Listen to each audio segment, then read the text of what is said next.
So, week 2, day 3. Bali, easy tayo ngayon, easy pace. Ayan.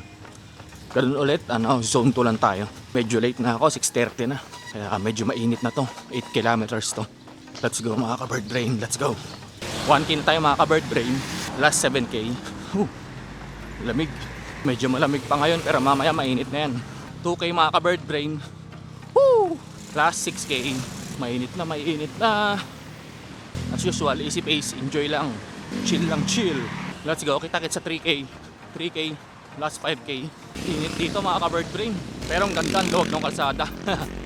So balik na tayo, may aso dito. U-turn.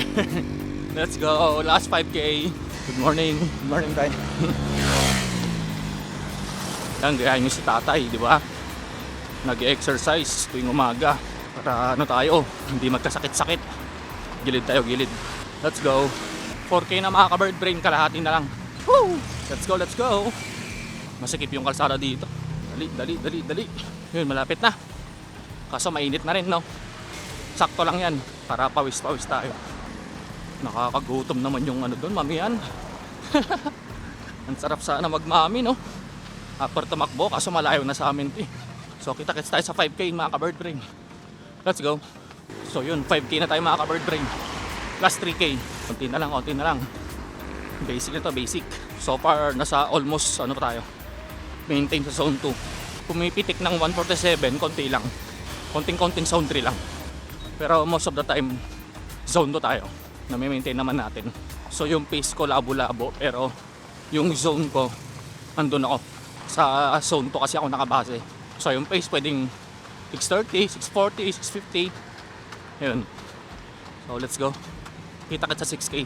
6K mga ka-bird brain. Last 2K. Let's go.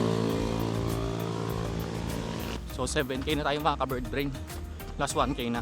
Palayo ng palayo. Pabagal yung pace ko. Pero yung heart rate ko, nasasaganda sa zone 2. Kasi nga gawa na rin siguro wala akong tubig. Kasi usually pag 10K lang naman, and easy pace, hindi na ako nagtutubig. Tinitrain ko yung sarili ko na pag easy pace 10K, walang tubig. Actually hanggang 21K kaya ko walang tubig.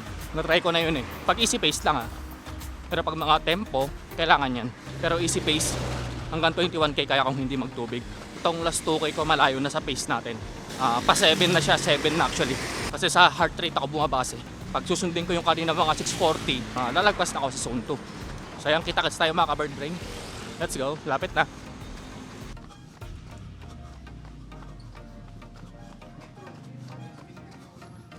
Last 400K. Sakto to sa bukuhan mga ka-bird brain. Bili tayo ng buko juice.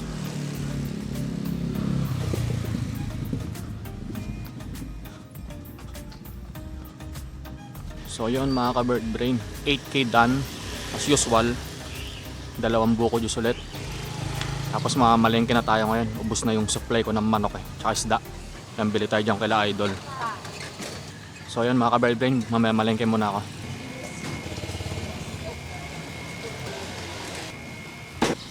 So yun mga ka-bird brain, nakapamalengke na tayo ng manok tsaka isda.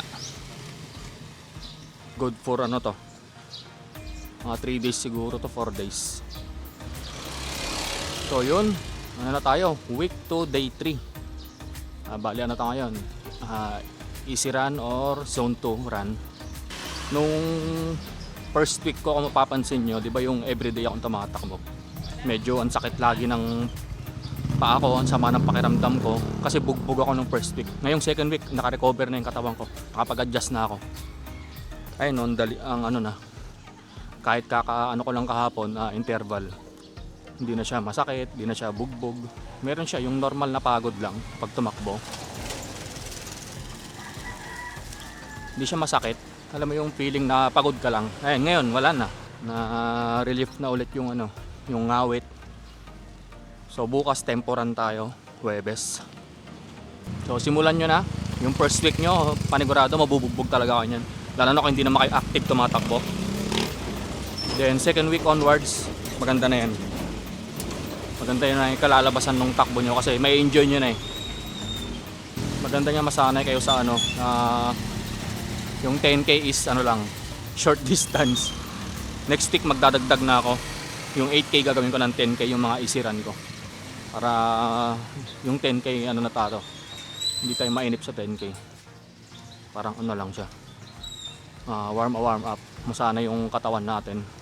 Kasi pagka naiinip ka sa 10K, nako, paano na pag nag long distance ka na nagtitrain, maiinip ka talaga. Lalo na kung wala kang kasamang tumatakbo. Unless may running community ka. So ngayon hindi tayo nakapag strength training. Puro lang tayo, stretching. Wala, hindi tayo makapunta ng gym ngayon. Busy. So, kita ka sa next episode. Ano na pang hinihintay mo? Just run, baby.